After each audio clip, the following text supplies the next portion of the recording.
Welcome to the holiday edition, the holiday spectacular, the holiday bonanza episode of the Memory Medieval Podcast 2025.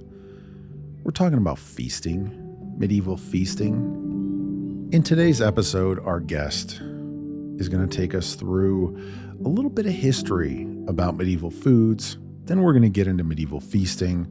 Then we're going to get into how you can make sure that you are feasting like a proper medieval person of a rank of your choosing. If you're one of those people who says, yeah, well, everybody in the medieval period would have been peasants, so you probably would have been a peasant, then this episode is for you. You will learn how to feast like a peasant. But if you're like me and you assume that you feel so much internal clarity and power that you must have illustrious ancestors, then you can also learn how to feast like a medieval lord or lady. The Memory Medieval Podcast is a conversational podcast with subject matter experts and enthusiasts. New episodes release on the 3rd and 17th of each month. So I will take this time to wish you a Merry Christmas, a Happy New Year, a happy or merry, whatever holiday you're celebrating. Thank you for listening. And I'm very much looking forward to the new year when we will kick it off on January 3rd with a podcast episode with John Gillingham, who is, as far as I can tell, the world's foremost Richard the Lionheart scholar. If you need a last-minute gift for the history lover in your life, you better hurry.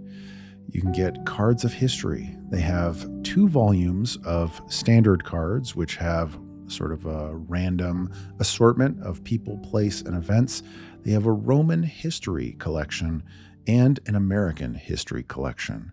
And each card, they're very well made, has a picture of the event that it's talking about, the person, place, or event. And then on the back, it's got a handful of facts, a little bit of a summary, and they're great educational tools. They're great for somebody who is interested in history. They're really cool to look through. And if you've got that history lover in your life and you need a gift, that's a great way to support the show. And you will get a 10% discount. I have to tell you, this is, I think, the only place on the internet through clicking the link in my description that you can get a 10% discount on Cards of History. So thanks, Cards of History, for supporting the show. Thank you for supporting the show as well. And if you'd like to support my work, you can do so at Substack. If you become a paid subscriber, then that definitely helps me to continue creating all the content for you. And even if you just want to become a free subscriber so you get an email every time a podcast drops, that is, of course, appreciated as well. I appreciate all of my listeners. Thank you for listening, and thank you for all the support. And I have 2 more quick things to tell you about before we jump into this holiday special. One is that I am starting a digital publication, which will hopefully become a physical publication in the new year. We're looking for writers who are interested in writing conceptual essays on medieval history, and this is going to be a great way to get people into medieval history and a great way for people who love it to explore it.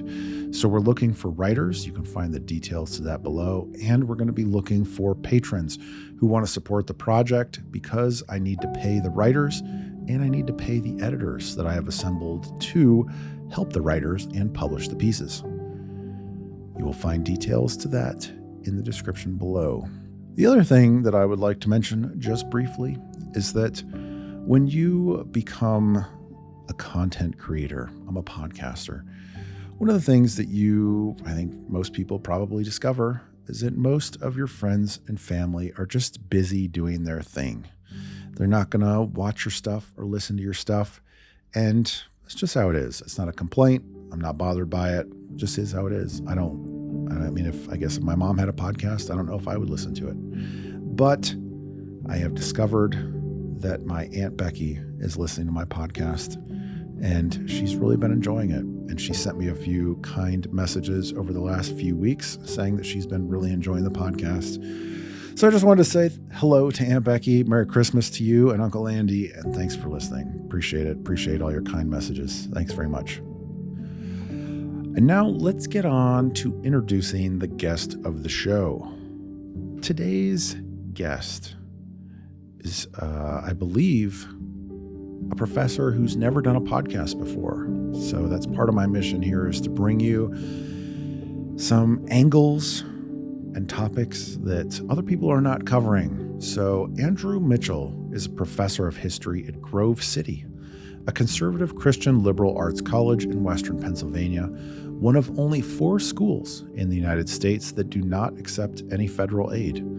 Since 2010, he has regularly offered a class on food and feasting, where students come to see meals, both great and small, as more than food and drink. Rather, they are special times when families, congregations, and local communities come together to celebrate and to be touched by abundance, the wondrous, and the divine. And lastly, before we get into the discussion, Andrew has provided to me, which I will provide to you as a link in the description, a giant list of historical cookbooks that you can just click on and look at the PDF or the file online, and you can browse it and find out what people cooked, how they talked about what they cooked. You can find all of that in the link in the description. So maybe we'll start with a little bit of a brief introduction on food in the medieval period, because that'll help us to set the table, if you will, for understanding what a medieval feast may be like. So maybe you could tell us a little bit about a little bit about the history of food, a little bit about, what medievals may have ended up finding on the plate, a little bit of the evolution of that, and then we can move from there. Okay, terrific. I think it makes the most sense to kind of divide things up chronologically. And then within that chronology, we can begin to explore a few different salient characteristics of the era. So for lack of a better definition, let's start with like late 400s, 500s as the beginning of the medieval period, the decline of the Roman Empire in the West. And let's maybe end it with middle of the 1400s, the fall of Constantinople. You're right on the edge of the voyages of discovery with Columbus and the rest, which will in turn open the European palate to a number of foods that we may now take for granted, such as the tomato, the potato, your turkey, the peanut, any colored pepper, are all going to be products of North America, Central America, South America, and totally outside the purview of a European or a medieval diet. That being the case, if you want to think about it in terms of maybe 3 or maybe 4 stages. So the first stage is going to be a kind of fusion that's brought about by the decline of the Roman Empire and the decline in Roman ways of eating and attitudes towards food, and its fusion with the barbarian or the Germanic customs that are coming out of the East into Central Europe. That particular conditions will endure up until about the time of Charlemagne, the 800s, 900s, maybe push it into about 1000, where you're beginning to see a restoration of order. You're beginning to see a restoration not only of Roman terminology, where you've got Charlemagne as a patrician of the Romans, but you're also beginning to see a restoration, an interest in Roman table manners, for instance, and a change in diet. That fuses into kind of a third period, which would be that of the Crusading era, roughly your late 1090s or 1096, the First Crusade, all the way up until probably the mid to late 1200s, where you are going to get at a more broad level introduction of new types of food, not necessarily the rudimentary types. You'll get some artichokes, you'll get some eggplant that are brought in by the Arabs in Sicily, as you will see much more proliferation of spices from the Far East that are brought about first at the hands of Arab middlemen, and then later in that period, the Venetians and the Genoese. And then, if you will, the sort of last period would have both greatness and tragedy at it. It's the time where you're seeing the Black Death in the 1340s and the 1350s, which is going to have a tremendous effect on the European diet, especially amongst the peasants. It's also going to be the time where you're beginning to see a shift in an evolution in terms of literary forms. The first known cookbooks are going to start appearing at the end of the beginning of the 1300s in Italy, and then move up the peninsula till the time you get to 1370s, 1380s. You'll see some appearing in Aragon, Catalonia, and then ultimately over in England, the first cookbook during the reign of Richard II. So I think if you think about it, 400s to 800s, 800s to 1100, 1100 to 1300, if you will, and then that last sort of century. What you begin to see in this first period for most food historians is the most called egalitarian diet that's out there. With the decline of political decentralization, you get political chaos, but you get profound opportunities with regards to food. You have the German peoples coming in with their emphasis on meat consumption, chiefly the ox, right, or the sheep. That's going to clash in some ways with your traditional Roman understandings of what good, proper, civilized food is, that which takes nature and improves upon it. Nature gives us wheat and barley, we improve upon it, and we have bread. Nature gives us the olive, we improve upon it, and we have oil. Nature gives us the grape, we improve upon it, we have wine. And so civilization is man working with, but then also improving upon nature. So you have this Roman trinity, if you will, of bread, oil, and wine that's still flourishing and still being consumed in places like Gaul, in places even like England. But now you've got a whole new food way, a whole new society with different types of customs. They're going to be engaging oftentimes in some violent manners, politically, militarily. But that by the time of the 500s and the 600s, you're seeing meat now becoming much more of a regular consumed item, not only for the elites, right, your Gallo-Roman elites in France, but you're also seeing it amongst the peasants or the lower orders as well. And so for the egalitarians among us as food historians, this is kind of a golden age where, because of political decentralizations, if a peasant wants to fish in a river, he can do that. He wants to hunt deer in Sherwood Forest, he can do that. He wants to take advantage of the acorns dropping from this forest to feed his pig and fatten it up, he can do that. The other big shift that you'll see as a result of the Germanic invasions would be a movement away of how we consume the food. Right? So the Romans in the late Republican era into the empire, the more they engage with Greek culture and Eastern Mediterranean cultures, the more they're going to move their posture of eating from sitting to reclining. Right? This is a custom that originates far back in the day, probably in Persia or the Middle East, that Alexander the Great begins to adopt, and then ultimately the Romans will. But the Germans, you're not interested in reclining at table, you're going to be sitting at table. So, and the West hasn't really ever gone back, right? So thanks to the Germanic cultures, one of the significant shifts of medieval food and food ways and customs would be a shift from reclining to sitting. This kind of the food is going to be consumed locally. It's going to be grown locally. It's going to be consumed locally all the way up again until more or less the Carolingian Renaissance. And with the Carolingian Renaissance, you're not just simply seeing a return to political visions of a Rome, of an empire, of patrician status. You're starting to see a growing established hierarchy within European culture, where we will have a king, we will have our princes, we will have our dukes, we will have our barons. And you begin to start seeing a kind of hierarchical attitude with regards to food itself. Forests will become increasingly the preserves of the nobles, and those who are not nobles are not allowed to hunt there. Rivers, streams, lakes will increasingly become the preserves of, if not nobles, then maybe monastic houses. And those who do not fit that particular order will be prohibited from that. And so by the 800s, 900s, you're beginning to start to see at the local level a shift away from a more robust, diverse local diet towards one where most of us are going to be eating bread. About 50 to 70% of our diet is going to be based on bread.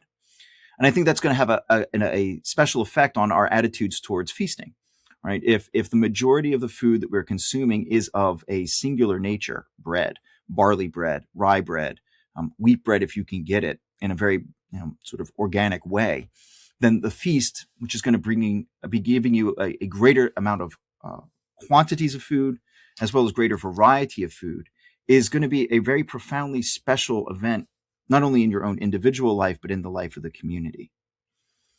So Charlemagne, the Carolingian Renaissance, it's going to rise, it's going to fall, but it's going to have imitators, right? But so for the next 300 years, what you're going to start seeing is a tradition that celebrates liberality. It celebrates generosity at the table with regards to quantity, especially with regards to quantities of meat.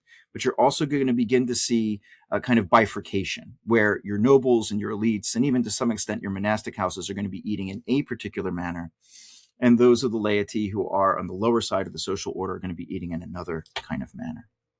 There's one small little caveat, perhaps, that you'll begin to see when the Arabs pulling out from Arabia begin to take over the shores of North Africa. The way in which the Muslim culture has a different attitude towards wine. They're not cool with it. The consumption of wine within the Mediterranean around the time of the Carolingian Renaissance is then going to shift dramatically northwards.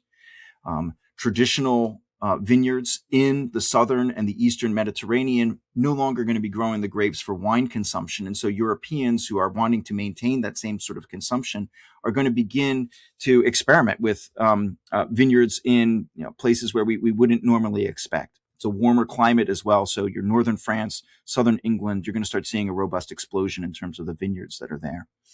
The other thing that the Muslims will do when they move into Spain is they're going to introduce a few new spices.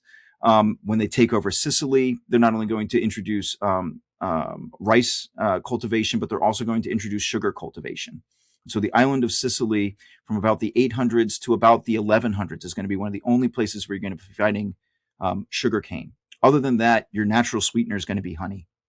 So the second stage, which would be, the third stage, which would be from that the 1100s to the 1300s, the moment of the Crusades, where you're getting young men from France, from the new kingdoms of England, right, from the German Empire, right, going over to the East, coming back. When they come back, they're bringing with them, in many ways, a taste, an appreciation for, and then a desire to have more of types of foods that really hadn't been on the European palate, in many cases, since the time of the Romans. Right? So citrus consumption, the lemon and the orange, especially at this time of year, are going to be particularly important for festive tables. There's going to be much more of a renewed interest in sugar. And then of the spices, the four that predominate would be black pepper, which comes from a particular area of India, inaccessible other than with Arab middlemen. It's going to be cinnamon, right, which comes from, the Far East, India, Ceylon, Sri Lanka area. It'll be cloves. It'll be nutmeg. Right, so black pepper, cinnamon, cloves, nutmeg, these become the spices par excellence. And there's a traditional myth that just doesn't seem to want to die. That, Europeans are really excited by these spices because they help get rid of the taste of rotten meat, right? Or meat that's been sort of extra spoiled. As somebody who's foolishly eaten chicken that has gone out of date, which was heavily spiced, it doesn't work, right? No amount of spices will get rid of the just absolute misery that's going to come 24 hours after you eat meat that's beyond its date. My thought would be to encourage your readers, or listeners, I should say, to consider an alternative interpretation, which would be if you've ever encountered some new kind of spice and you really enjoy it, you might want to try to put it on anything and almost everything just to see what it tastes like. And in some cases, it's the taste that you want. And so you're going to be putting a little bit more of that quantity on it. It's not a great analogy, but my wife and I exposed our eldest son to Frank's hot sauce, which I think even has a slogan, "I put it on everything," at a very, very young age. And sure enough, for several years now, he wants to put it on not everything, but pretty much close to everything. Not because he's trying to disguise the flavor of the food that my wife and I are making. He just really, really loves it. And so I think what you'll begin to see from that 1100s to the 1300s period with this infusion of spices is, yes, in part, it's going to be connected to social rank. But I think that also taps into one of the important elements of feasting, which is that liberality and generosity. Right? I have these things. I'm not going to hoard them for myself. Here's one of the occasions where I will be giving it away in the form of a cooking spice. So it's the novelty of it all. I think the novelty of it all, plus this idea of liberality, generosity as a status kind of symbol, that you'll see that proliferation in the use of spices. At the same time, there does seem to be a shifting in taste amongst the nobility towards a lighter fare. whatever reason, beginning around the 1100s and the 1200s, around the time that the Crusaders are coming back, there's a vast shift away from massive amounts of beef and mutton consumption by the nobles and the elites towards game, and particularly fowl. The pheasant becomes like the standard quintessential gift of the king and the nobles. And so the distinctions that nobles will make in terms of our sophistication, it becomes lighter, both in terms of the mass of the spices, right? It's a little sprinkling, or a lot of sprinkling, but it's a sprinkling. And then also in terms of the food, we're moving more and more towards a white meat rather than a red meat kind of diet. And that, again, will hold all the way up until about the 1300s, where, again, at the beginning of that century, you'll start to see those cookbooks, right? Okay, well, what do we do with these sorts of things now? The 1300s to the 1400s, you get colder weather that reduces the amount of viable harvests that Europeans, especially in Northern Europe and Western Europe, can cultivate. The wheat harvest begins to become more and more, it becomes poor. Your rye and your barley are going to become susceptible, given the colder, wetter climate, to certain kinds of funguses, certain kinds of diseases, in particular one called ergot or ergot, ERGOT. When that gets into your rye, it can produce serious, not only hallucinations and delusions, but also physical harm and physical injury. It does seem like there's a significant amount of famine in many places in Central and Western Europe in the 1320s and the 1330s, the decade that is then followed by the Black Death, which has a virulent path throughout Europe. I think when I was in school, they were talking about maybe 1 in 10 to 1 in 3. More recently, I've seen estimates 1 in 3, 1 in 2. Europeans, on average, right, throughout the continent are just dying, which then leads to a resurgence of a more egalitarian diet. If the nobles are dead or they are not interested in looking around their forests, your Robin Hoods can go and poach their deer all they want to, and nobody's going to say anything about it. The number of peasants that are now dead means that wages for peasants as laborers is going to go up. And so now I have more disposable income to spend. I can now afford certain kinds of foods that otherwise may have been out of reach before. And so you'll see that tragedy come mid-century, that ultimately by the 1360s, 1370s, 1380s is going to kind of give you back a new resurgence, the flourishing of towns and markets. The repopulation of these particular towns is going to be accompanied by a movement from rural produce of wheat, grains, and animals and livestock into those cities. And so city dwellers by the end of the 1380s have an opportunity of eating better than they ever had throughout the entire Middle Ages. And for those who care about fish, the Dutch are going to find perfect a way of salting herring while at sea that preserves them for a lot longer, which is going to make them ridiculous amounts of money in the coming centuries, but enable market towns to enjoy salted herring that otherwise they couldn't before.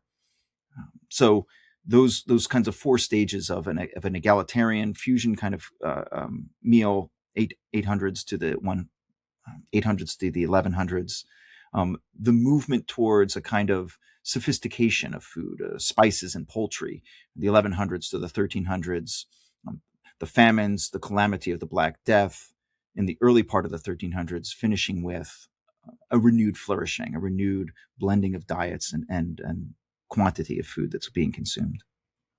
You did mention one thing, though, quickly that caught my attention. You made mention of uncolored peppers. What does that mean? So your red peppers, your bell peppers that are going to be green and then ultimately turn orange or red once they ripen, those are Central America. Your jalapenos, your any kind of spicy pepper, even like your Szechuan peppers that we associate with Chinese food right now, they're Central American, and they ultimately wind up going over to Asia only in the 1500s and the 1600s. So as far as piquancy goes, heat that's going to be applied, you're either working with a type of pepper that's greenish that comes from northern India, that's not nearly as pungent as black pepper with a bite to it, right? Which is why black pepper in some cases is highly prized in those 1100s and the 1300s period. So sharpness with regards to food is not necessarily something that most medieval Europeans are going to be familiar with before the latter part of this period. So one of the things that you said that maybe is a little bit different than we've learned is that they had access to black pepper, at least in a small quantity. What's that, in the 1100s, 1200s? Oh, yes. Because I'm sort of under the impression that basically, like, until Columbus, there was no black pepper. But even in the reading, actually, that you had sent me ahead of time, it was making mention that Rome had access to pepper prior to that as well. So there would have been they would have had some black pepper, even maybe in small quantities up until the medieval period started, and then For, very, or even early on in the medieval period, hundreds of years before Columbus.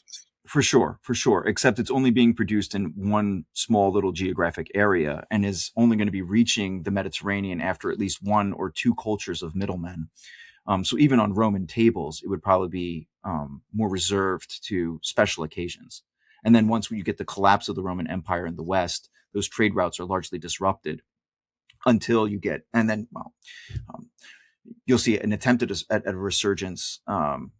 But then that's also going to be complicated with the rise of Islam is going to generate tension between the northern Mediterranean and the southern Mediterranean, and even with Byzantium, some tensions between Western Mediterranean and Eastern Mediterranean cultures. That is going to have an economic effect on what kind of products are being shipped in from the East. One of the things that you touched on there that I think is important to note is this. Maybe we could think of it as a human tendency, or I don't know, general characteristic for novelty as regards to spices, and how that may play a role in something becoming more popular. Because I think that certainly is something that is very evident in our time on the internet. When something is new, it's obviously novel, and obviously people then flock to that, and this is a new crazy thing, and you're going to try the new thing.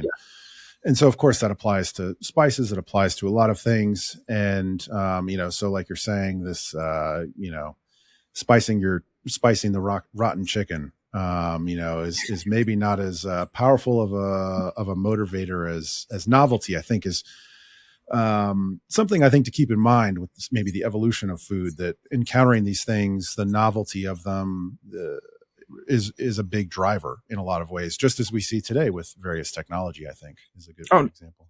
I think it's a perfect example. And again, novelty in some cases is instigated by your just awareness, exposure to a larger community outside yourself, which for a variety of reasons isn't going to happen in medieval Europe until, again, at least 800s, 900s. That's not to say that people aren't connected with each other, but you get these regional nodes that are virtually going to be self-contained. And it's really not, I would assume, until the Crusades where those regional nodes become much more expansive and you get a lot more travel from one end of the continent to the other and even beyond. Yeah, and that reminds me, I saw a video on YouTube a little while back about time traveling to the medieval period. And one of the things that I think he mentioned in that video was how most people didn't travel much. And, kind of to your point there. And the other thing that he mentioned in that video was that you need to make sure that you wear specific clothes, because your specific clothes will indicate your social status.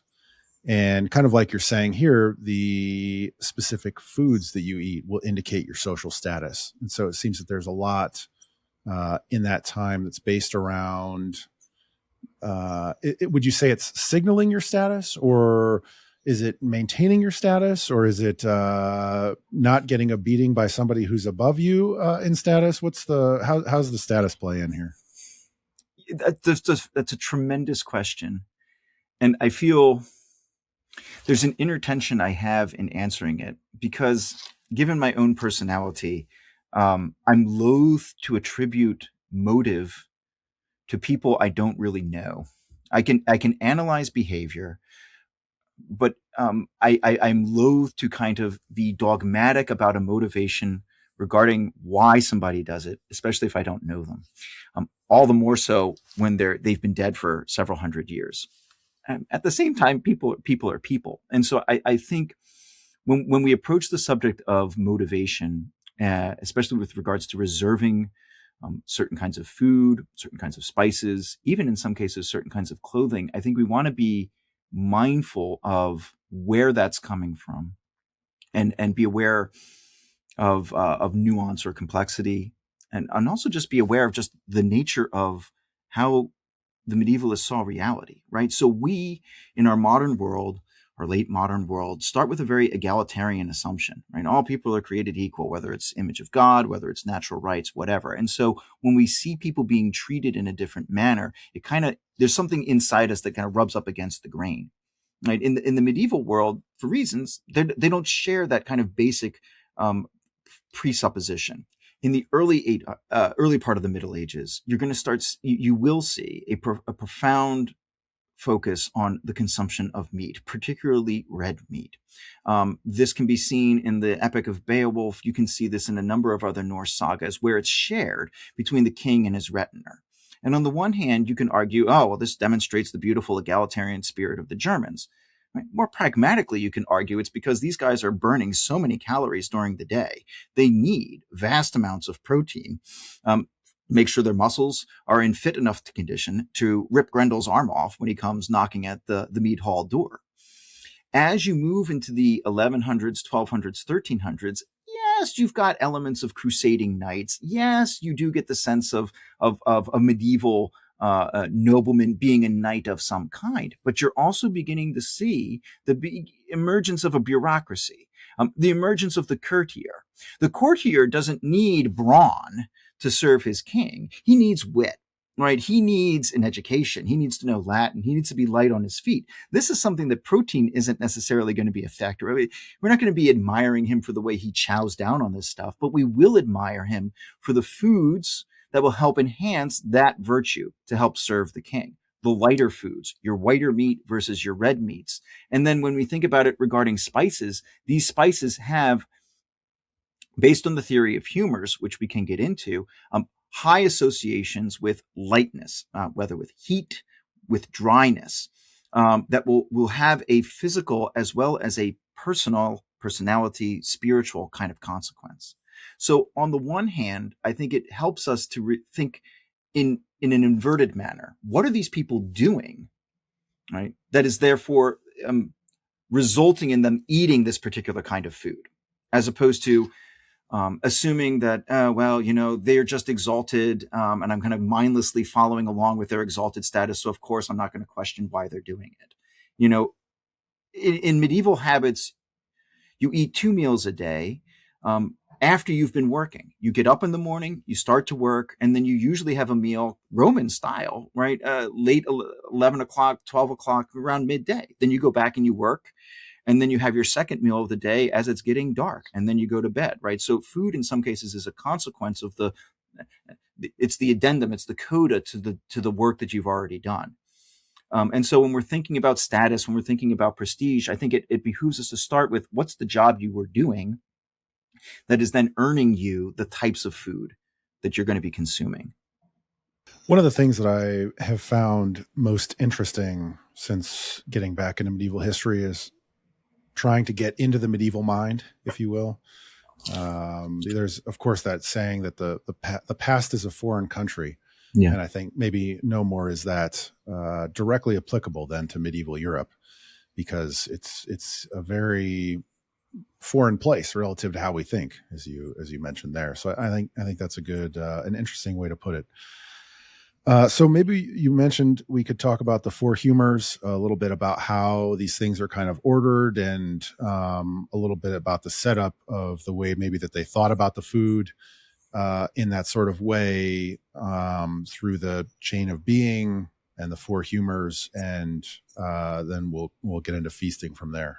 Sounds great. Okay, so I think the one principle that links your observation about trying to get into the medieval mindset and the notion of food through the four humors is just the basic principle that for pre-modern societies, and I think this is true not just simply in Europe, but in the Americas and in Asia as well, there is a spiritual reality, and that spiritual reality pervades the physical reality. So I almost might say the challenge isn't necessarily getting into the medieval mindset, it's getting into the medieval world picture, if you will, right? So it's not just mind that is going to be affected by it. It's concepts of how we view the body. It's concepts of how we view the notion of a self, even, right? So if we can think about the spiritual world pervading the natural world, if we can think about every aspect of creation, me, you, the trees outside, the snow that's falling outside my window today, has and contains within it some spiritual quality, some spiritual essence beyond just the merely physical, beyond the merely biological, beyond the chemical, I think we can begin to take some steps towards understanding and then hopefully appreciating the medieval world picture.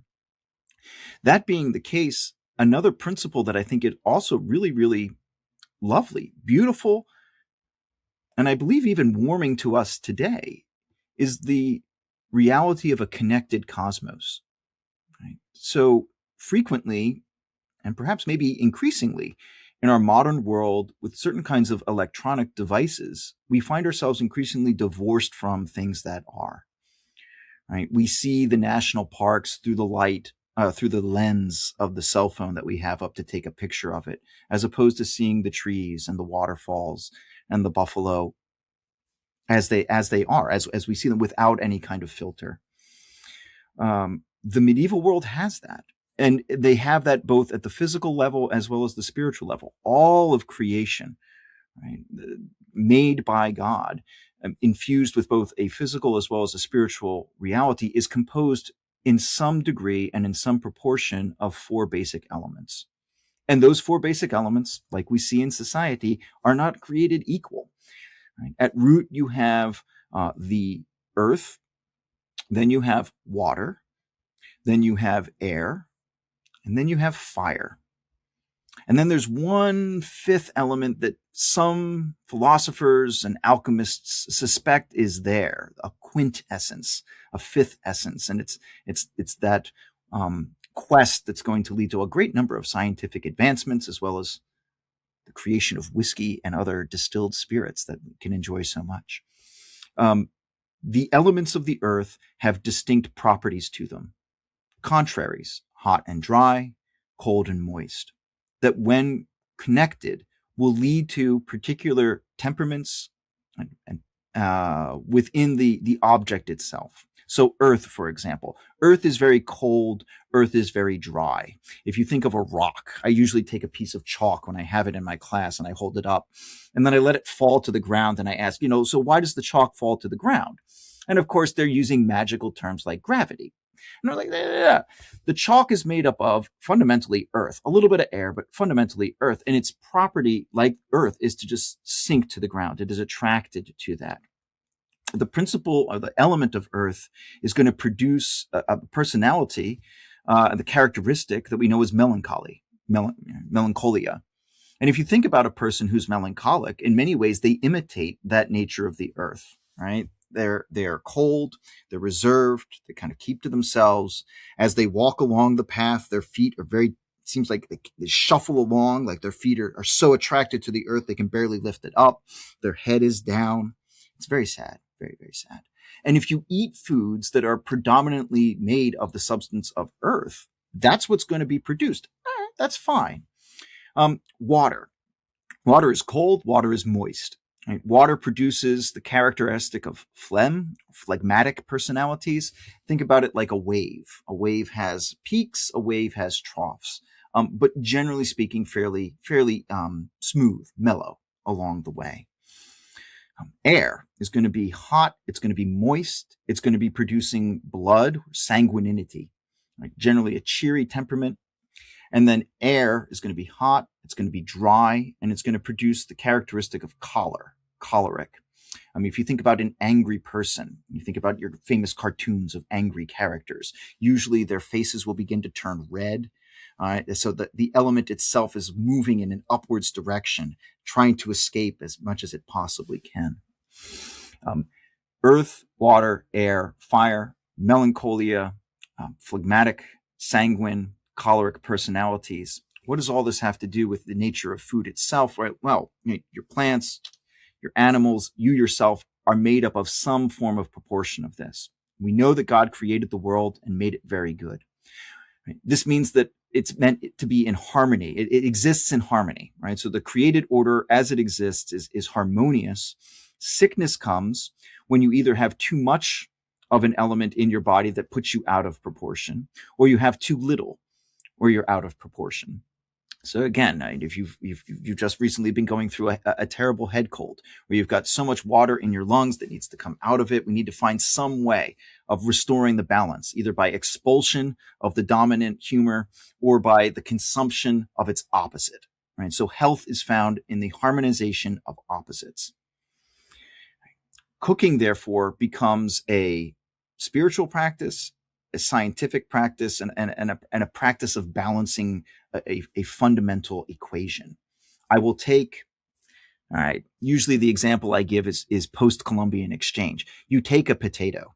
A potato is going to be cold. It's going to be dry. You just eat a potato raw. It's going to be nasty. It's going to taste like an onion. It's not good. How do we make this potato more healthy for us? We're going to put it in the oven. We're going to balance the cold with some heat. But we're going to then double it up on the dryness of it all, right? You got cold and dry, hot and dry. How do we make that a little bit more healthy? Throw some butter on it, right?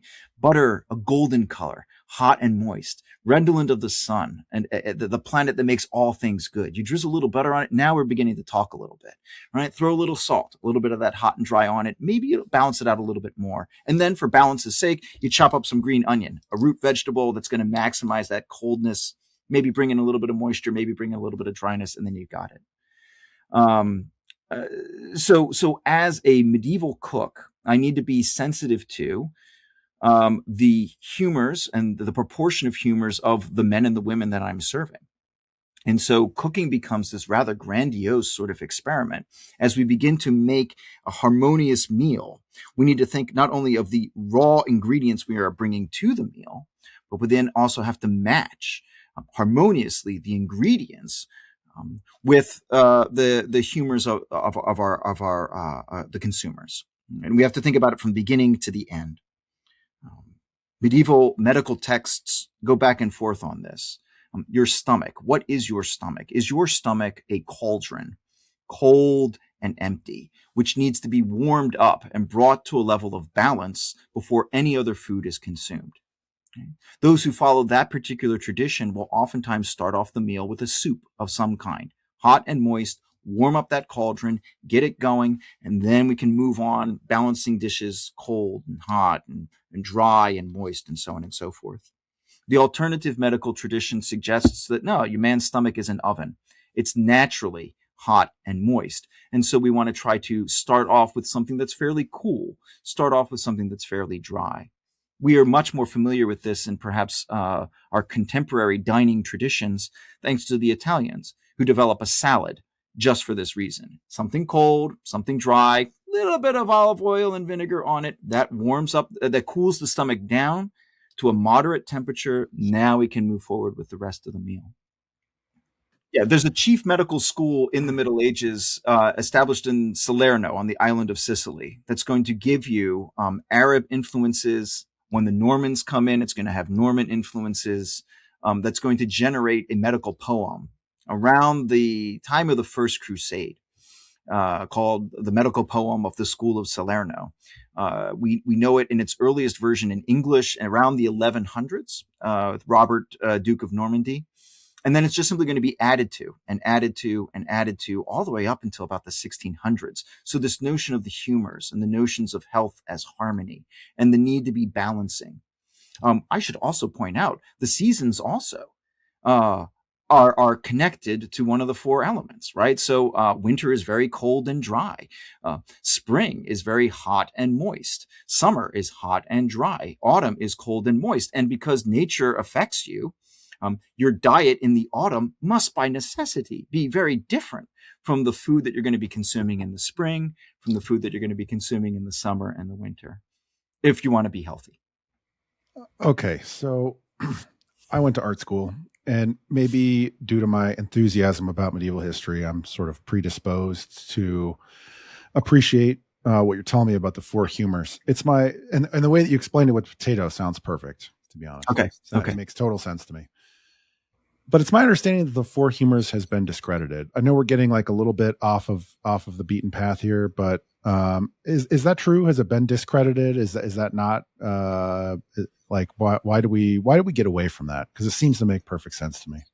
Oh, wow. Okay. We don't have to go down that path. No. Yeah, that it's a process of devolution that tends to emerge.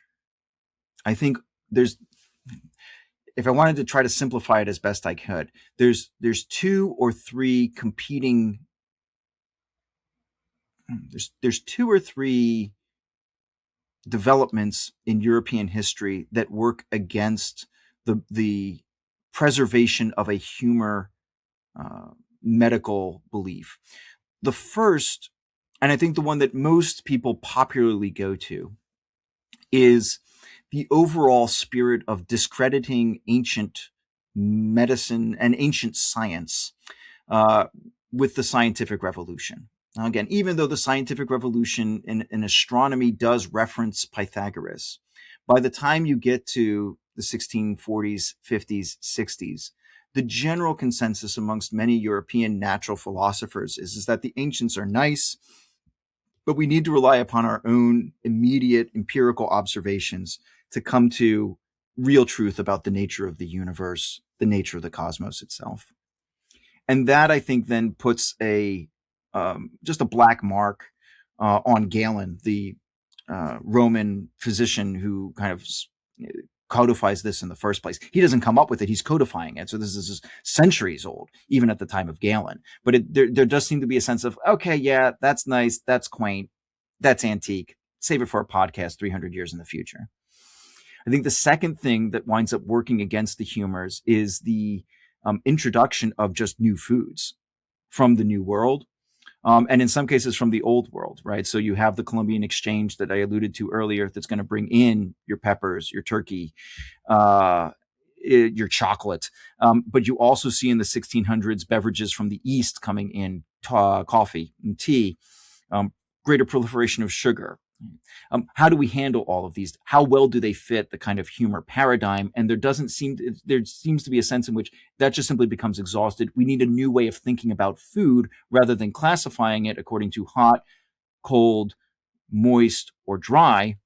By the 17th century, early 18th century, you'll get a Swede named Carl Linnaeus who's going to come up with a new way of classifying the created order.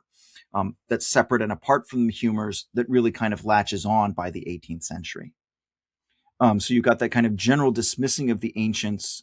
You've got Linnaeus with a new method for classification that's sort of going hand in glove. You've got the proliferation of new foods and an exposure to a sense of, I don't really need to worry as much about the time of year I'm eating it. There's a shift in terms of health and a shift in terms of prestige and status, where as you move towards a more egalitarian world, with the 18th century enlightenments, it's less and less important who's eating what, and more it's my own personal appetite.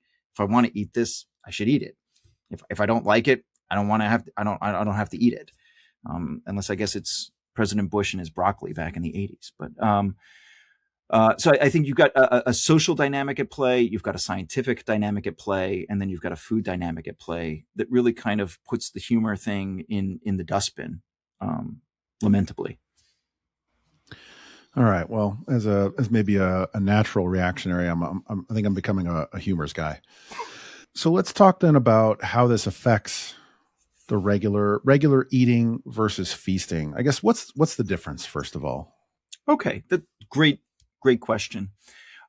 Feasting is going to be defined practically with the quantity of food that's going to be offered on the table, and in many cases, the variety. You want to call it quality, the quality of food that's going to be on the table.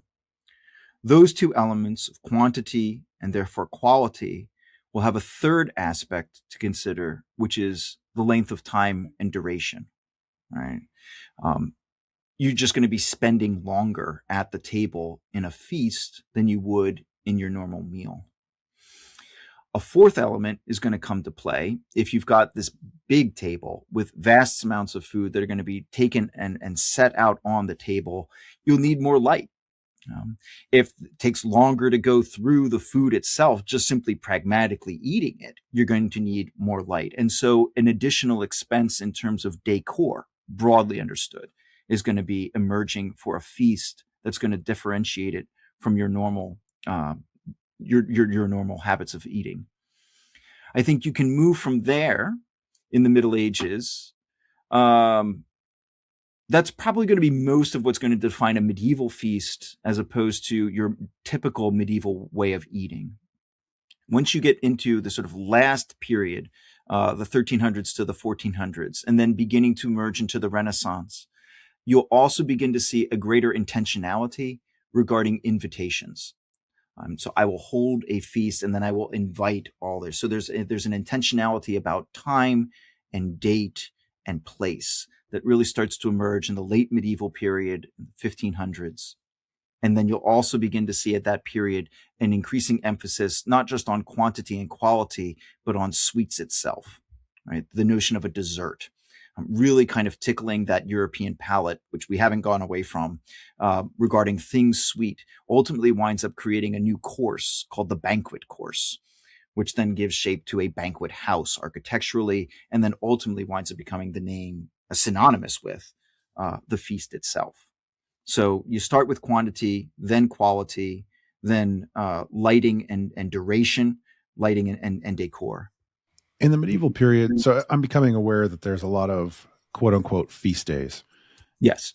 Are they all religious holidays, or is there other feasting outside of the religious holiday? Great question. I think the ones that are most commonly recorded are going to be those that are working in conjunction with the church calendars, plural, right? So you have standard feasts with the church calendar centered around the life of Christ and later on the life of the Virgin. So you've got Christmas, you've got the circumcision of Christ, which is New Year's Day. You have Epiphany, which is the 12th day of Christmas. You've got 3 feasts all condensed within a 2-week period that are going to be just really prominent in the medieval period, no matter where you go. Then you've got Easter, obviously. You have the Ascension of Christ, and then you have the Feast of Pentecost. So you have 3 with the nativity of Christ exclusively, and then 3 with the remaining aspects of Christ's life that are going to be universal. Beyond that, then you've got feasts that would be associated with Our Lady, Mary, where you would have the Annunciation in late March. Later on, in certain medieval Spanish communities, you might have something about the Immaculate Conception, although that is going to be much later in the 1500s and 1600s that becomes more widespread. Beyond that, then you've got a number of feast days associated with saints. Right? Some are going to be universally approved by the Roman Church in the West. A lot more are just simply going to be very, very regional. Going along with all of that, then you have a period of fasting, which emerges at the same time, right? So the biggest one, obviously, is the 40 days of Lent, which is going to precede Easter in the church calendar. So, and then you'll see a modest kind of feast again. A modest fast.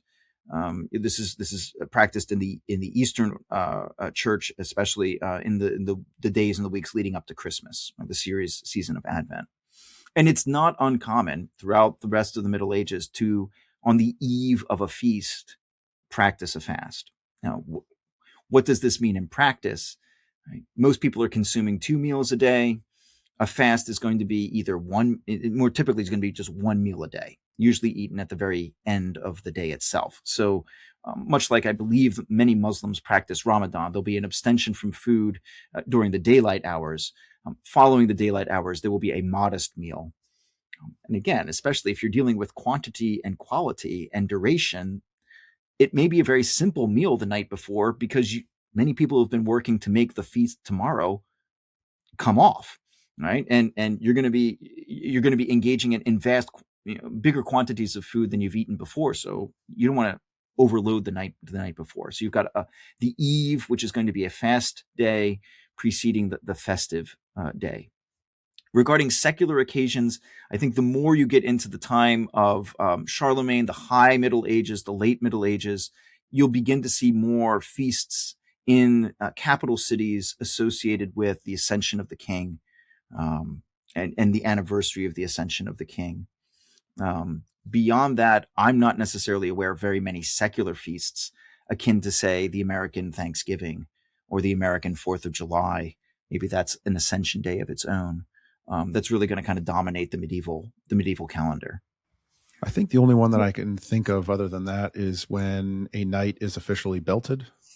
There you go. But I think that's the only other one that comes to mind that I've heard of. Yeah. And again, I think the beautiful thing with regards to feasting in general, beyond just simply quantity and quality, is that it's a beautiful fusion, right? Which is what the medieval world is, to some significant degree, of things Germanic and things Roman and things Christian regarding liberality and generosity. There's this profound realization on the part of all of these three cultures, although they come at it from different angles, that he is most important in society who gives the most away, right? So that the leader is not just simply some sort of grognard with a fur vest that winds up smashing heads in, like, oh, he must be our leader. But it's the king, it's the thane who winds up bestowing gifts upon his retainers as a way of manifesting not just simply his own wealth, but a form of gratitude. So you've got, like in the case of Beowulf, Hrothgar, right? Phenomenally important king because he builds the mead hall, not just for himself. It's a vast mead hall. He builds it for others, right? And when they come in, he's the one that's supplying them with the food. He's the one that's supplying them with the drink, right? Your quintessential ring giver, right? That your Tolkien aficionados will really, really like. He is important who gives more away. And you see this in the Christian context, obviously, with the life of Jesus. And you see it even in the Roman context with the remnants of a patronage-based culture, right? It's as a patron, right? I rise in importance in society. The more clients, the better the clients, the more I provide for my clients and enable them to succeed. And it's something that I think we've kind of lost in our movement towards a more egalitarian, pull yourself up by your bootstraps kind of culture. I'm from the Pacific Northwest, so I'm familiar with the potlatch. Yeah. So I'm familiar with that, and that's a very interesting thing where all these various tribal chiefs would come together and essentially compete to give away the most stuff. It's a very interesting idea. Yeah, and obviously it can have really bad negative consequences taken to the extremes. I mean, some people can argue that it's that very process of generosity and liberality that makes the Germanic culture so warlike, right? I give away all my rings. I got no gold left. How do I keep my retainers? I go beat up the next tribe, take their gold, melt it down into rings, beat up the next one, and so on and so forth. It keeps you fresh. Yeah. You don't want to get soft. Yeah. So these different feasts, were peasants participating in these feasts? Was it total community thing? Was feasting? I think it's. I guess I can only speak for myself, but I think the general perception is that feasting is mostly an upper class thing. Great. Certainly, I think what we see with feasting in the Middle Ages is another facet of a kind of nodal based, right, locally based communities and societies. You can see this in a semi-enclosed way just with the proliferation of monasticism, where you'll have monastic houses, right, on their feast days. Generally speaking, it's the monks feasting in cloister with other monks. If there happens to be a visitor coming by on that feast day, the rule of St. Benedict says, right, invite the guest in, treat him as one of your own, treat him better than one of your own. But I think the normative process is this semi-enclosed, semi-contained community. When we're fasting together. When we're feasting together. That then begs the question, okay, well then what happens when you get a secular lord in his manor? More often than not, I think the evidence suggests it's the lord in his castle, right? The lord in his house, the baron in his house, right? That's my enclosed community. Right? That being said, I think the occasion is one where, at the very least, the emotions of the time And the motions of the time will be able to bring in everybody from the very high to the very low. Now, a feast is obviously going to mean something very different to the cook who's preparing the food, as opposed to the lord, the lady, the retinue who are then consuming the food. Obviously, a lot more labor on the part of the cooks, and probably for several weeks in advance. But at the same time, uh, one assumes emotionally there's going to be some degree of separation. I'm not going to say that therefore they like it, but they will be participating in some way, maybe in a very maybe a very cold or cynical way of addressing it. You will see popularly some references by the high Middle Ages to the late Middle Ages of local communities coming together. Right. And on this particular feast day, we'll start with a church service, and then the whole community is going to come together. The fatted calf will be slaughtered in its kind of proverbial way, and we'll all begin to partake. It's technically, I guess, Renaissance art, but there's a really beautiful painting called by Peter Bruegel called "The Peasant's Feast" or "Peasant's Wedding," where the bridegroom is potentially mysteriously absent.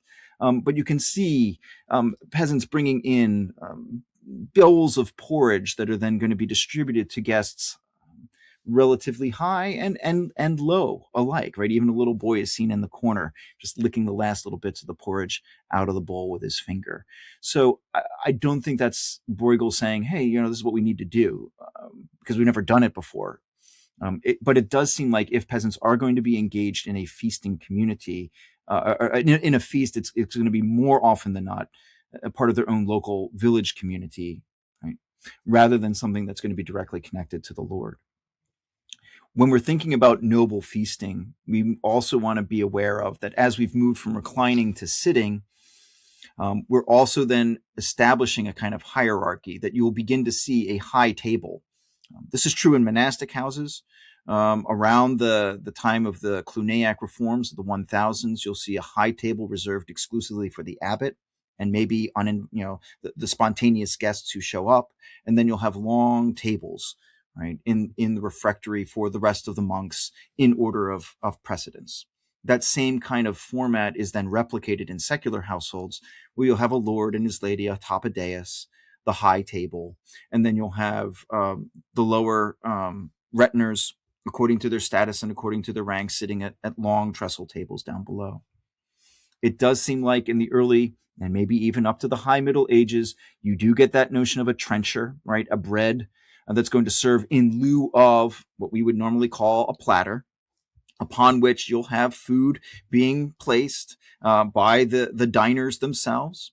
And we have to remember, I should say, that really the only kind of cutlery we have are going to be spoons, and then on occasion sort of a long knife that's pointed at the end, right? The fork is Byzantine.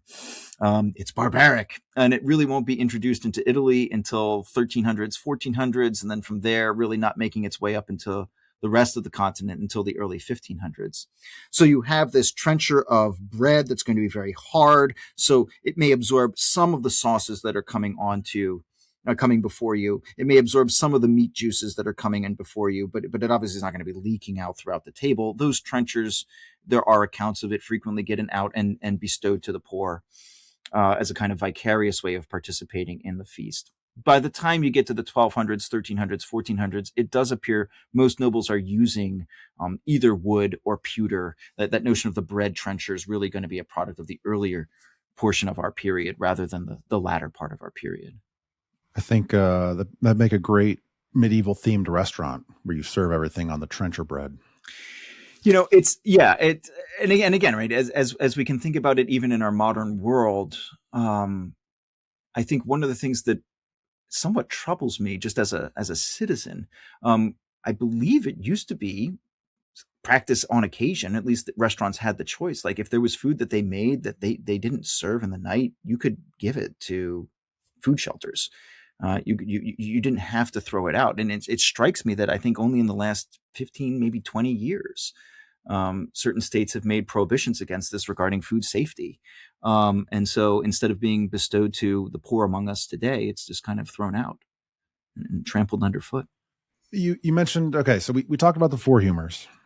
But the Four Humors also has a hierarchy essentially of foods in it. So we started off with, and this was a little bit in what I read ahead of time.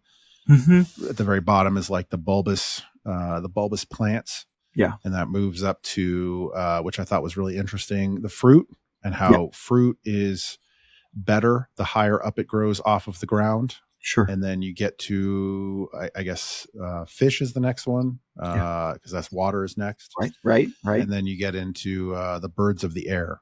Right. And so that sort of, how does that sort of play into the feasting, this chain of being? How does that play into the feasting cuisine? It's kind of hard to say for certain. Right? The earliest cookbooks that we have, right, are just simply that, they're recipes. Right? The earliest surviving menu of a meal, I don't think is going to come before something like the 14th century. I mean, they're much more common in the 1500s, and with your Renaissance banquets. So what I'd be able to say is just simply, oh, well, I'm aware of this particular dish, or this particular medieval account will talk about. And again, they really don't talk a whole lot about the food itself. They talk about the consequences of eating, and the conversations, or the challenges, the reunions, or the breakups that come as a result of feasting. But it does seem like up until about the 1100s, 1200s, there's really not a whole lot of focus on what itself is being consumed. I would say that, bearing in mind the four humors and the types of food that are associated with earth or water or air or fire, right? Your medieval cook is going to be taking those things, and rather than, say, in our modern day, highlighting the distinctiveness, they're going to try to be blending it together to kind of come up with something that you can call it a mishmash. It physically and visibly will not look much like what it originally was. Um, and so, poultry, for example, right? You could take an example of this where you would get peacock, for instance. We'll pluck the peacock, we'll reserve the feathers. We'll take the peacock flesh, and then we'll mix it together with pounded up herbs, maybe some fruit of a kind, maybe some chopped nuts. We'll get it all together, and then we will stuff it into a pie. Not necessarily an edible crust of a pie, but just a container. Stick it in the oven, bake it, and then when it comes out, we'll keep that pie crust, and then we'll sew the feathers back onto it. So visibly, when you bring it in, there's the ooh and the ah of it being peacock. And then when you carve it open, you wind up with a healthier meal than just simply peacock. So we've taken the air, and we've taken it, we've blended it with elements of earth and water, and then we've baked it. So most medieval food, kind of like most late Roman food, is not the natural presentation that we see nowadays. That's very much a product of Louis XIV and the court of Versailles, and a shifting in taste that in that direction. All right, so maybe you could tell us then a little bit about like the peacock pie. Maybe what would be some common feast foods that we could look for in a medieval feast. Depending on the season of the year is going to be a big issue, right? Because as things are going to be produced locally, your preservation options are going to be limited. Your chief and fundamental means of preserving food beyond the moment of the slaughtering, beyond the moment of the plucking, the harvesting, if you will, is going to be salt on the one hand, and it maybe a bit of oil on the other. Um, Beyond those techniques, and until you get to large amounts of sugar being able to preserve things, you're really going to be going with what's available in season right now, or what has been cured and preserved in colder in colder environments to be consumed at this point in time. So your Christmas feasts, we can perhaps start there. More often than not, are going to be featuring pork. Right? Pigs throughout the Middle Ages are going to be, to the extent that you've got big forests around, they're going to be fed on acorns. They're going to be fattened up. By the time you get to November, all the acorns are already off the tree. You're not necessarily going to be feeding pigs the slop that humans eat, because that's going to be coming through in the taste and the texture of the meat. As anybody who has had grass-fed beef as opposed to corn-fed beef meat, or just deer that have a diet based in sort of swampy areas or piney areas, the flavor of the foods they're eating is going to come out in a subtle way, the flavor of themselves when you cook it. So pork would undoubtedly be there on the menu. Fall fruits, your apples are going to be very much prevalent here. The nuts that are going to be falling off the trees, your chestnuts, your walnuts, right? These are going to be featuring on the menu at that point in time. Latterly, in sort of the 1200s, 1300s, is where we begin to see in southern Italy references to a pasta. It seems like a kind of lasagna noodle at first, before you get into all sorts of crazy variations in the Renaissance, in the 1600s and beyond. Wine is always going to be present, whether of a local consumption or if it's at a noble table who can afford to bring in wine from the outside, mixed with water more frequently than not. Not necessarily because of high on the alcohol content, but more just simply out of a kind of Christian, Roman, monastic kind of sensibility that wine straight is not going to be good for you, right? Wine blended with water, blending of the elements is going to moderate the negative medical and spiritual effects that wine's going to have upon you. Game, when it's in season, again, in the fall, you're going to be there. I think what makes Easter more important, and again, I think in some cases helps explain, even in a dietary way, the 40 days of Lent. You're going to be saving up your eggs for much of Lent. And so when you see what you'll see in Easter is going to be frequently lots of pastries, mixed with honey. And ideally, you've been able to preserve that. The flowers haven't yet gotten out yet, so you're not seeing New Year honey, but you're seeing kind of honey that's been reserved from the fall coming out. It would be the last time for preserved meats. So instead of pork for a Christmas table, you might see ham at an Easter table. You might see mutton, conceivably. Oh, cheeses as well. So you did mention just now the preservation methods, and you'd mentioned before starting several weeks in advance. Because that sort of clicked something that I guess doesn't really track, because we would think of it, at least I would think of it as being something that happens very much in the moment. So what would they be doing several weeks in advance? Like what would sort of the various prep or things like that look like?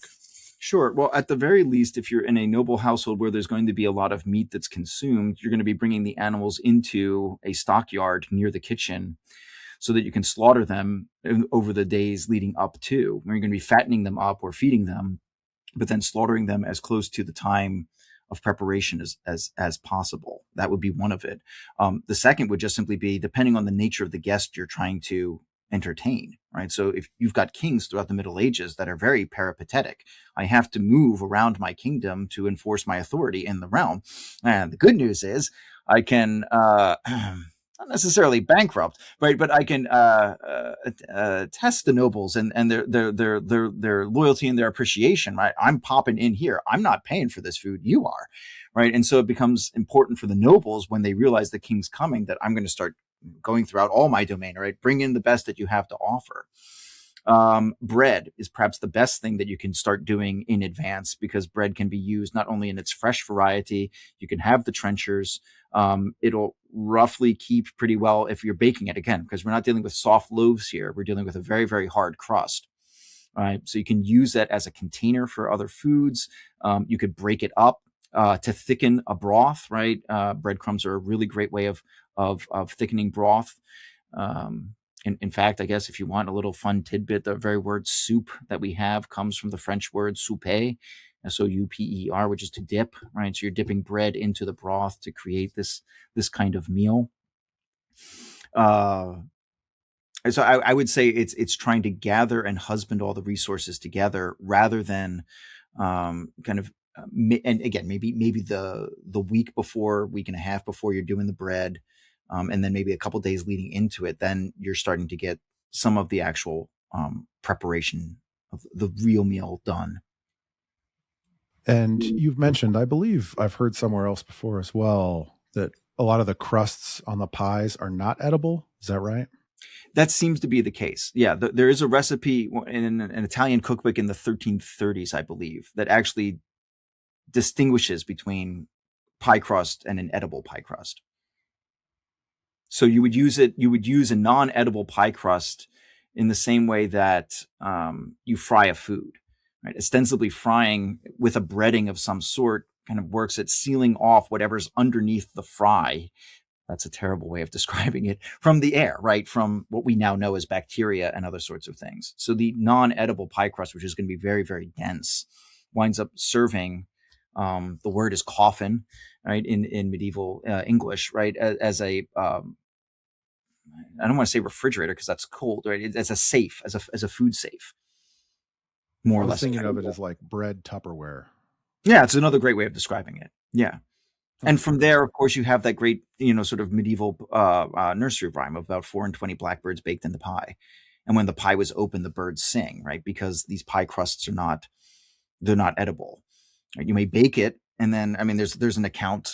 I don't know if it's a French court or not, but there's a dwarf who winds up, after a pie's been baked, right, getting in the pie itself, and then popping out as if he's been, in the oven all this time, enjoying the food.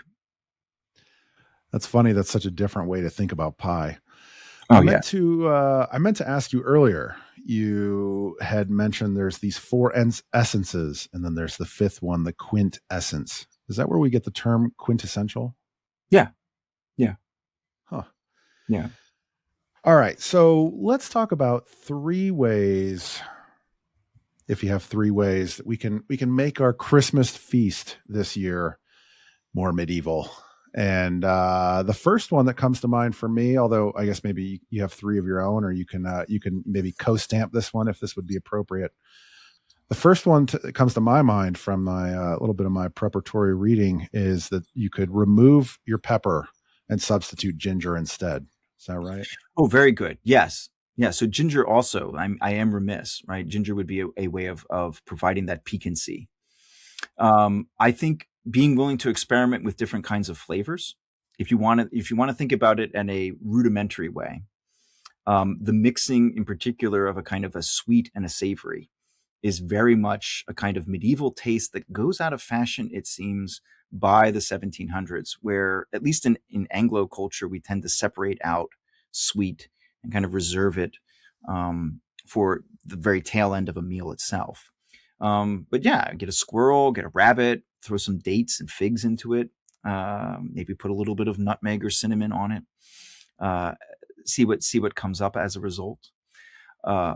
There are places, and I guess there's one place in particular on the web that has a compilation of medieval cookbooks that have been, some have actually been translated into English, some have been translated and modernized, that I can perhaps provide you afterwards. That if your viewers wanted to go to, they could attempt it. I would say, not to beat yourself up about envisioning like a perfect medieval meal. You have to remember the animals are of a very different kind. Wheat strains themselves may be of a very, very different kind than they are nowadays. The fact that your spices are going to be ground with a mortar and pestle, as opposed to coming pre-ground in the supermarket, may be something to be mindful of. But I would say, don't obsess so much about the authenticity of replicating, as much as, again, if you lean into it with a kind of amateur spirit in the best possible way, that who loves the subject itself. I think there are ways in which we can draw near to the medieval world, to draw near to the people of the Middle Ages, without becoming so obsessed of getting it just right and replicating it in the exact same way. Of course, to all the dads out there, definitely drop your thermostat, right, to like 30 degrees or 40 degrees as a way of replicating the medieval feast. Unless your kids want to like burn the house down in sort of a fireplace. I mean, that itself would be something to consider. Think about natural light as opposed to the electric, that we have here. Think about what it would look like to get a candelabra. You really want to be kind of cool. I know there's some communities out there that have beeswax candles. What would they look? How do they burn? What kind of smoke is given off? Because I think, if I'm being completely honest, and maybe the romantics who listen to this can also appreciate it, we look different by candlelight than we do in the glare of a luminescent bulb, and certainly much better, I think, than we look in the glare of a fluorescent or an LED light. Um, and I think that itself might be a beautiful thing to consider, to begin to see each other in a slightly different light, in a slightly different warmth, where shadow is going to be different than what we see right now. So I would say that would be the first thing. I think the second thing, to the extent that you can cultivate it, would be to lean into the spirit of what you're celebrating. Right? Whether you're a religious person or whether you're a secular person, Christmas time often is associated with a degree of hope. Um, it's cold, it's wet, it's snowy, in the best possible of traditions. And so a feast, particularly a feast with warm food, is a way of keeping the darkness in its proper place, keeping the coldness in its proper place. I think the medievalists understood and appreciated in a way that we may have lost, that there's so much love that can be expressed by a host and a hostess inviting people into their house, even if it's family. But what's incumbent upon the guest? How is a guest to receive and participate in the feast if he hasn't or she hasn't actually made the food, if it's not actually his or her own house? And I think what the medieval guests brought, if you will, to the table was a spirit of liberality and generosity of their own, that just as the host was laboring to keep the physical cold at bay with the warmth of the food, the guests can keep the emotional cold or the spiritual cold at bay in the conversations and in the compliments that they can provide, right? So the host is probably exhausted enough from all the labor of getting things ready and trying to sit down. The guest uh, should be willing to have a steady stream of conversation that keeps the topics light, right? That complements the guest, that complements others on their appearances. That doesn't exclude, right? That doesn't keep somebody in the corner away from the conversation. Find topics of conversation that can bring everybody in. And I think the third element that would make the feast more medieval may still work on that philosophical angle if I can, which would be that feasts become, I think, more significant the more mindful we are of the famine or the more we are of the fast. And we live in a culture and we live in an age, which I'm very grateful for, that fasting is not, it's not something I do, right? There's so much out there, so much food, so much variety of food, so much variety of drink. I don't voluntarily restrain myself.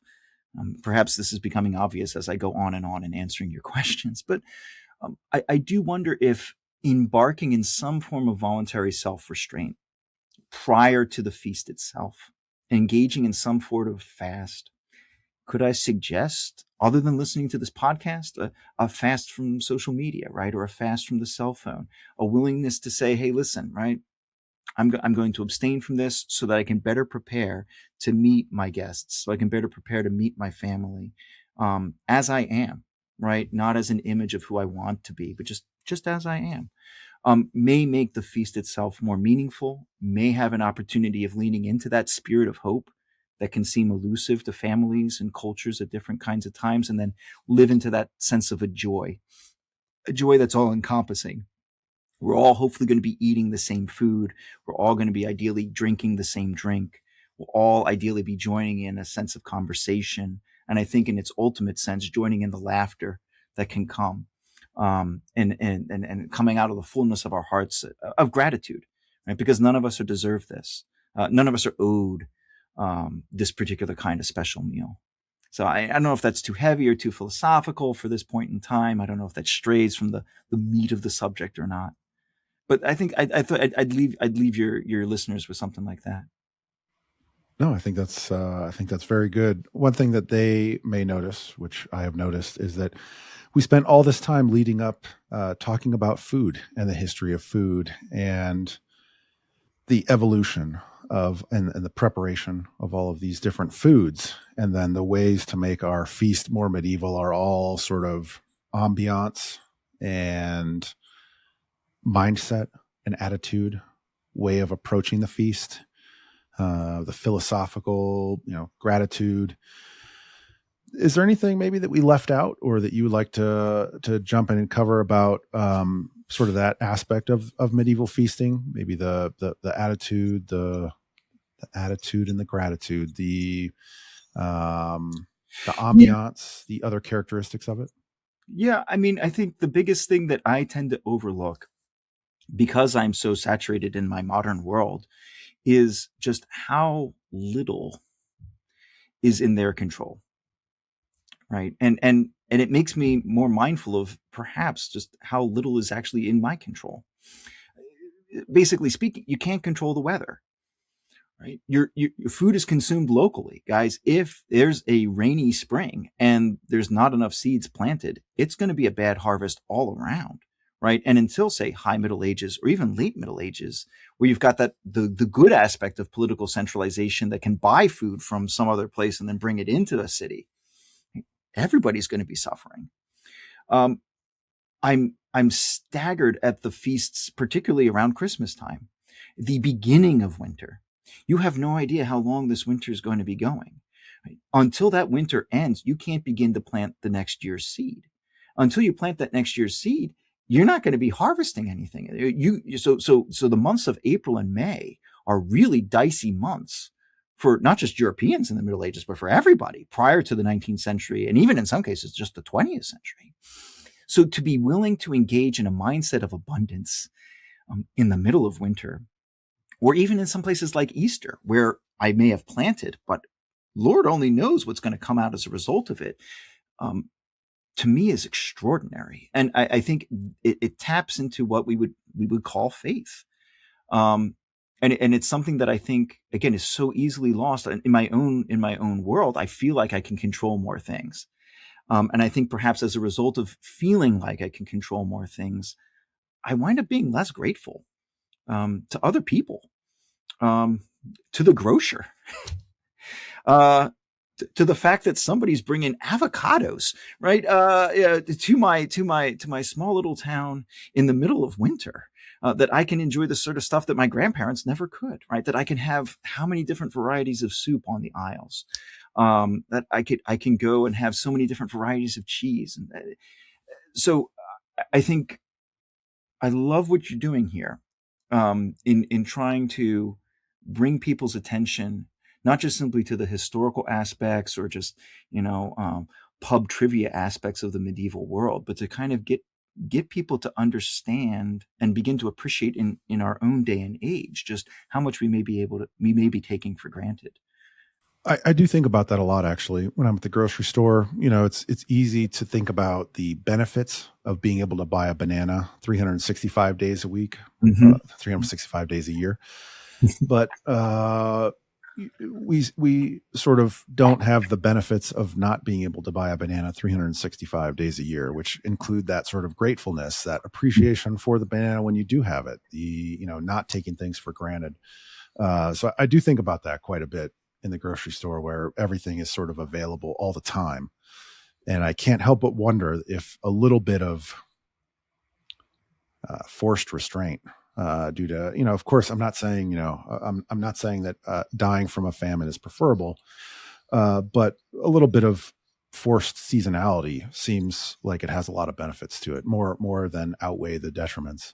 Sure, sure. I mean, perhaps in a lighter vein, I do enjoy grilling and barbecuing in the summer months, and I do enjoy making hamburgers and cheeseburgers for my boys.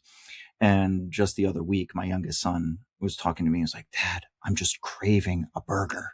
It's been, I know he hadn't calculated, but I was calculating. Yeah, it's probably been 3 months since you had a hamburger. And so again, it wasn't necessarily enforced abstinence, but um, there is a sense in which we made a little smash burger for him, and he just kind of devoured it. And there was a greater appreciation for not having had it. in a while. Again, like you said, not because we were intentionally trying to be mean, but it's just the seasonality of it. So again, to kind of appeal to the medievalists, I mean, even for your peasants, how long has it been since you've had, right, pork? How long has it been since you've had the bacon, since you've had the ham? And to have a renewed appreciation for the animal itself, right?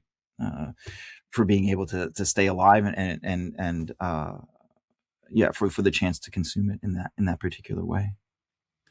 Well, and maybe that's really ultimately that ends up being sort of the core of the medieval feasting is sort of that the faith and the gratefulness and that spirit of abundance and liberality and generosity and things like that. Those are really more the core of medieval feasting rather than any particular cuisine. Sure. Have you written any books on this?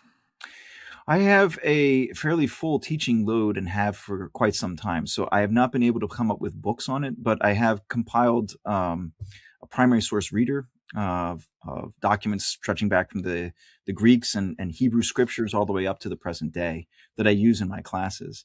And I do have hopes of kind of taking some of the lectures, not just simply regarding medieval food, but again, from the Greeks to the present day and turning it into something publishable. I'm hoping to have a sabbatical in the near future, and that's definitely part of the plan. And before we wrap up, if you've enjoyed the podcast episode, one final reminder, if you'd like to get emails when podcast episodes drop, you can become a free subscriber at my Substack. If you'd like to support my work, you can become a paid subscriber or you can pick up one of the sets of history cards from Cards of History. The links to all of those will be in the description. And thanks again to Professor Andrew Mitchell for coming on the show, for teaching us about food and feasting, and for teaching the liberal arts students at Grove City in Western Pennsylvania, and for providing to us, which you will also find in the description, a list of historical cookbooks, which you can click on and peruse to find out how they cooked and what they cooked in various periods in the past. And then I guess I'll leave you with the final word here. If you want to say anything else about medieval feasting, about anything anybody wants to include for their holiday feast, you got the three that you mentioned. The little bonus fourth one is to toss the pepper, include the ginger. Sure. And then anything else you want to mention that maybe we didn't touch on or that you'd like to add, the floor is yours. It's very kind of you. I do actually am just grateful to you for providing me with this particular opportunity. The subject of food and feasting in general is, I think, universally interesting to people. It's the one class I teach where 99% of the students are not history majors, but are just excited and interested to want to learn more. There seems to be a hunger, no pun intended, about that sort of thing.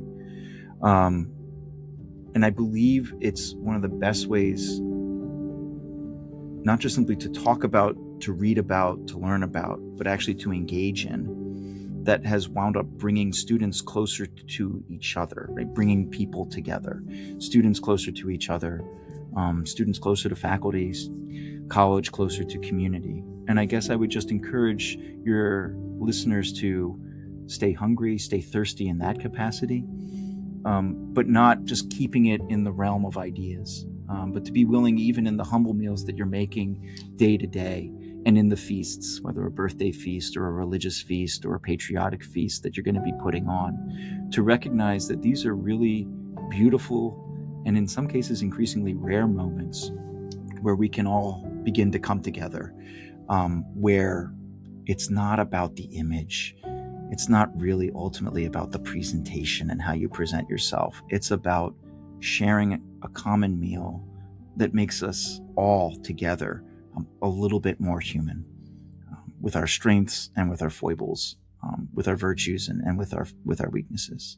So I would encourage you all and wish you all a very Merry Christmas season and a Merry New Year of hope and of love.